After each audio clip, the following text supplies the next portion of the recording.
Bavi nous prenons gon Royal TV bene konton mi kudo yera gbe pinpon bo kazo kudo wanyina me gbeji no mi don wezombo di orobe ami mana vozon ami go mi don leme mo janwe nuku mi don magavoja titon gbede nuku mi don no tegbe burano mo yeda gbe mi ton lepon be dide mi osu pa mi oyen gbode yonu zangbele bi papata de nuiwa mi ton asiza khoji be mi no honwezun bono yi ransi no tengbejulo na mi gbeji no mi don wezombo di osu pa nzonto ko afoko bo ba ransi no dagbe ro popo mi na asante don na de mi wana nu wa mi ton bono pon ro wezombo yi ransi no do posi joro mi me ole mi gba ma jowo do ne do wiri kia meraho mi kwavo o iro mi no wian arno arias tempo aziza nko je tempo be ransi no tempo po di opo wena no nu iwa te to kon tempo me jabi gbe te do mi ga ibo tempo mi ozo do ami de flavoa yo mai jabi gbe tempo ro ba iro mere po ni wa dede tori ayon gbado mi de mai zingiri sin ogbabo binazan me po ni ba vere o te me jabi gbe ransi no tempo podo di po wena no nu iwa te to kon titengbe be di de mi osu pa mi gbon ro be mi joro mongo la mi kre mi no kan khode le bio bo nu yo de kan to me mi no tempo lo bono de to mo mi osu pa mi no mo yi bonosa be ransi no tempo ejiro de ro be na cambio mi do be mi o de kan kholo udi eblo jire ne bimo bon ngode godi re ena ihwe yaton kabi hwe yaton ye ne mo ena ihwe mo nkoton bon ngade go kaka jedin ejiro ngode agbanri re ton je gbangba bo mi de go da alolo le de go agban ne bi mo mi o de ton bon ngode video atonto we de ton wide atonto we de ton wide tu antiero made no be mi le mi mo ransi no mongo don le mi no tun ko etitengbe ejiro de na cambio mi no be ran jiji lo mo mi mo so aloku mi do me de bo mi bon to han jeje sin dari bon ma na doro eto kunche me nde mauna me we gbe to namba si bon to pe fi ke gbon we nko be han ro jiji peri baba chiri mo jiyan me chiri mo jihan ma we na mi pombo nde go bodo yi gbre ransi no tempo be ma o gboro to na wi asiza don be de nu to zan wololo bo de bara ko tempo di de mi osu pa mi ransi no tengbeju na de mi no de le dabo mele yo no de pinpon bon ejiro de na cambio mi ro be de mi osu pa de kami no le me be kan de timbo mi osu pa mi jile o be Vivian Monero mi osu pa mi de sise le pa no so mi o ganji o albo je titan de mba iwe no yoro ojijo kede sin de mi na ho mere foni yazun ton nundagbe kede sin de mi na ho mere foni yazun ji aweto de so ba iwe video to no yoro enu kan omi mamo enu kan enombra gbeto enu kan enombra me son kwendo de do je kwendo deji boni ka to yi kaka echiro ma onu aze dona bronze na me we atonto de wa de ton di video ton yin no o vivo vo kere viro de do jijiro mi dina e karambasi tempo yen ton gbeduru jijiro mi wa pe mi do nsa na ha ton re mo ha re bon ye manyina be ransi no tempo dio ejiro de be na so vo cambio mi flavo do be de rande mi bebo wanu re kaka ja ifrent yen be mi osu pa mi kano gbontology lo bono pon do be flavo mele yi ka de kan gbe mi don le do to kan gbe gbete de ateji de mo de nuda afuka le yo gbete de akun lo kunkun di bo de mele se yino duwe ka bla jelon de to nda to roji di mo e ma mi o di bo yen ro vome vonto na ete o tu ndo mo gbeme de mi te di gbero ma e ma sie e ma so via o nde de timo ino mauna mbo imbasi yambasi to gan ode me idodo ino haro de jin yesu goma ino haro na yimo amo jiwe oze haro daga bo merepo we ko mere bidie di actuellement e ba nyina ransi no tempo be no be mina pon kan gbe mi don le bona pon no mi don le okun pate we mi no ko mole kun pate mi no ko mi ka kun pa ne ko menu we mi no pon do be ransi no bonu ko mi no pon do wi don bo mo no mi ko do me odin be mi osu pa mi na inu gangan ni ransi no le bon un pade no ho we no parongo no ho ami posin ritmo we no ho bon o album de ka ba re o nu me re be parongo do kere ho do yi e un ho eyo un ho gendo un ho un teme un kaka un ho bon un le su kwacha bon ho do agban fo ro ji abo yesu papa na ro ho ndo life de parongo no ho parongo ba nyina Palongo mi no ko bo mi kai hansi no lobo de bene to me fio ganji bo mi sovo in hansi no lebo petole no do to mi ganji bo sovo no pon mi bo mi do be ne na do ni kre be ami pon we mi no de nu mi no pon do we hansi no de nu kon bo mi no pon do bo da fo do nu mo ngodo de yen de bo Ganji ami posi afọ do amo bon o si ma so fi ba ma o ze do tende me ero enai ndondo mi gwa ma do we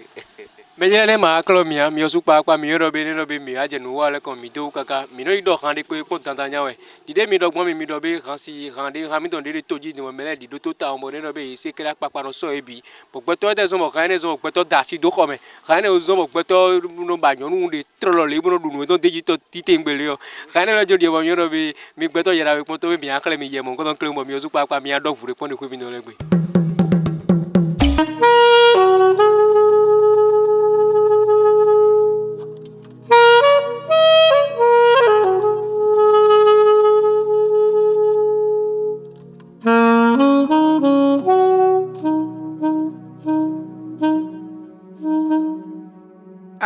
Viva vorere, vida de doji grubi dina wenye kana basido. Tempo nyeto, beduru jijolo mi wape mi no unsa.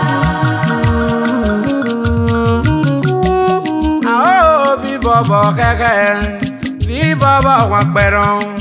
oh viva volumi, viva vorere, vida de doji grubi dina wenye kana wakbo. Tempo nyeto, ah ya, beduru jijolo mi wape mi no unsa.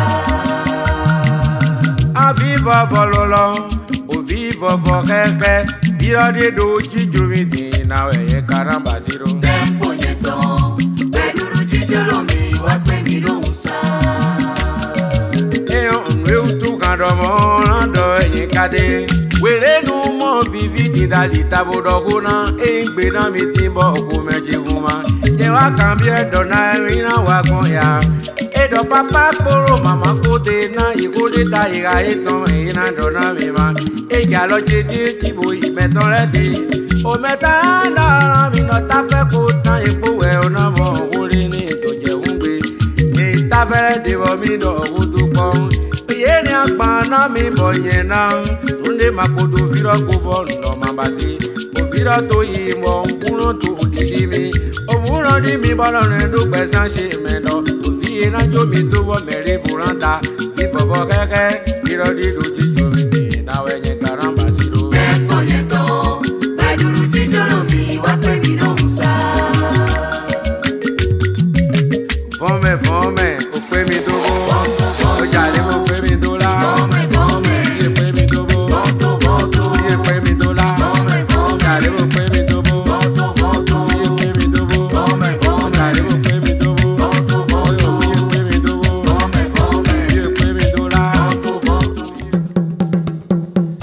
Bavi no kono gonu Royal TV bene be no wa mi ton asisa ko jijan mi de fi de mi osu pa mi mo pon de ko mi do legbe mo ye da we mo nkan pon be mi ayen pon no be di poto kan si no tempo po de fio tempo mi so vole ko abo ejiro de robi na kan bi mi do ete nu yo te se se ro kan me mi de bon to ha ne lo me o ha vome ro e me ha ne bo e ni va yo si ha bon nyiro atogbe mo do nyon din wa din yon bon amaka yiro do nu bon ajodo ni ro merefu he ira ikwedo sei bon se do gbe na kwa do gbe ba da si ni aka ya u to me mo kwa me to do apa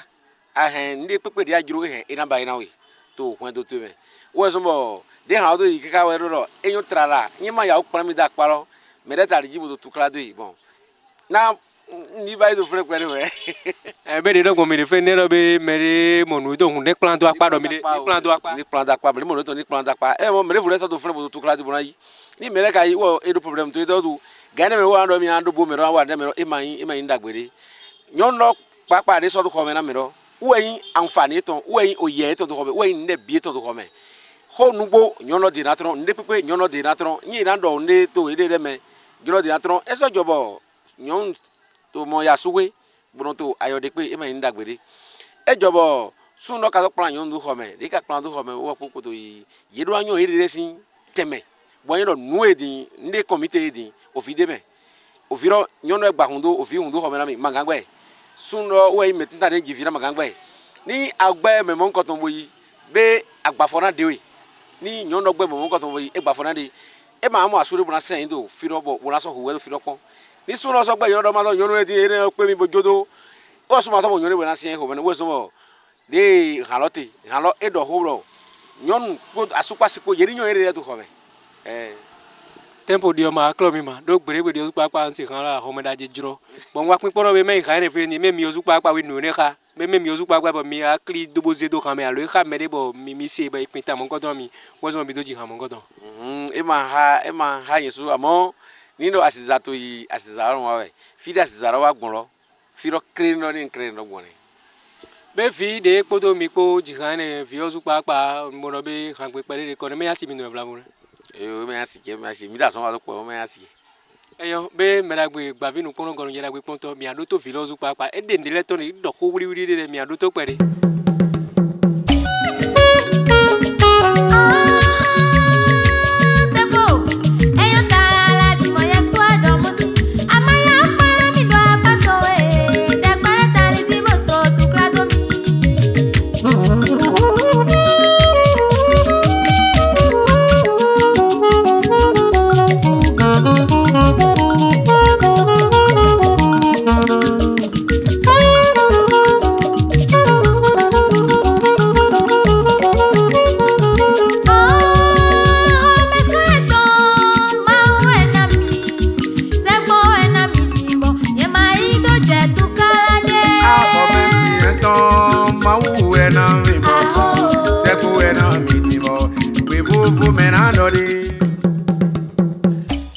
gbavinu kono gonu yeragbe ponto Royal TV Benin dans les de mi osu pa mi mo ponpon de alokan mado si mi don le YouTube mi don le mo jan igbo nu wiwa asiza ko je mi de fi nu wa de mi osu pa mi no mo pon de yon zangbele wi kon mi de bo na vole ko a mera ko hansi no tengbeju asiza tempo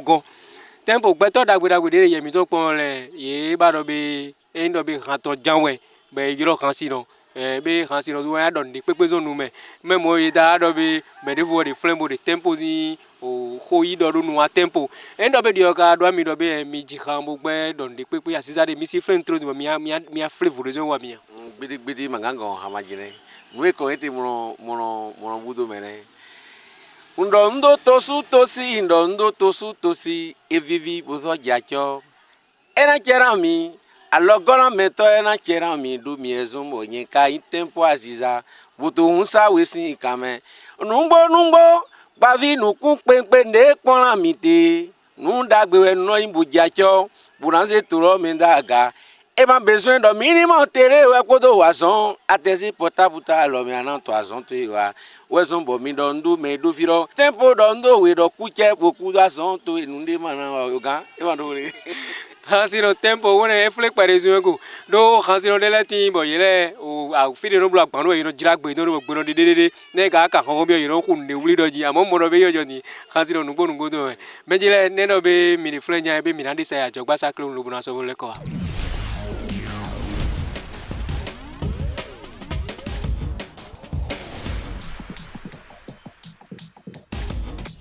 Meje meyi wana bavi nukpono gonu Royal TV Benin tonle omikudo gari memide yo be bezon din de minde ye yon zangbele big papata nui wa dagoro ko tiya mi wero yodo azizako nui wa dagoro ko mi zero tena tagro gbawo de tonto hansino ya yin o mana henvle bloto ya yin kavi nui wa de pepe wa to ya yin we kunpla aziza be minaje mimonji the Royal TV Benin endo be hozu ayin aziza alo ayin mana henvle bloto tagro gbawo de tonto ba bara no po mi bura wa so ko mi ko rien euro 97 56 95 43 allo rien euro 94 39 99 44 Royal TV Benin télévision de poko mi ko allo me do polo jane même bon we kala me gonu Royal TV me jele mi kudo yela gbe pipon be ransino tempo mi so vole ko a fide mi de fi odo podo gobo bi osu papa nto gbe mi bodo mi no mi ne kudo aisin lo zo kudo de mi se yiro mi ton lo bo wa be tempo kan de kan tengbeju dimbo de nu gba mi findo mi klo ndi be o tempo yen don gbaruru jijiro mi be mi osu papa mi kan ma lo ase gbe mi don gbogbo ji pe de bo gbe to de pipon mi le aye ne mo no be kan lo konugbo mi osu papa don e do kan si no de le timbo gbe don yo kan yi ma ga yo kan pa no zi aye o vivo vo rere Vido die doji jromi dina eyin kadan basi tempo yen ton. Beduru doji jromi wa pe mi do hunsa. No tu hando mo na do eyin kate. Were nu mo vivi tindari tabodo hona engbe na mi dimbo okumeji huwa. Nyewa kambie do na we mi na wa gbon ya. Edo papa kporo mama kpode na ikore ta ika eton me ira do na mi ma. Eja lo cheji dimbo imeton de. O meta da mi no ta fe ko ta ipo we na mo hole ni doje hungbe yin ta fere de bo mi do ohudu po yo ne agbana mi bo yen na nunde makodo viro gobo nnu mbasi o viro to ibo buron to odiri mi o buron di mi bo no ne do gbezan se mendo o vi ranjo mi do mere vuranda vivo vo keke viro di doji jiro mi din na we yen karambasi tempo yen ton Beduru jijiro mi wa pe mi dogun sa. Be gbeto dagbe de ka do jurobo ka pin po mi se do dion le bo eno be do jurobo bara yiro mi bo mi na dan na ilu buna ko lo don. Be mi do gbavi mi do aloka ma do side lo buna na e bo yen na yiro mi bo ne yedo juro mi do nya mi anda no ye. Gaji ndo aloka ma do si ma. Numéro je 97 06 22 17 97 06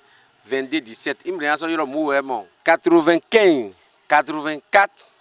93 97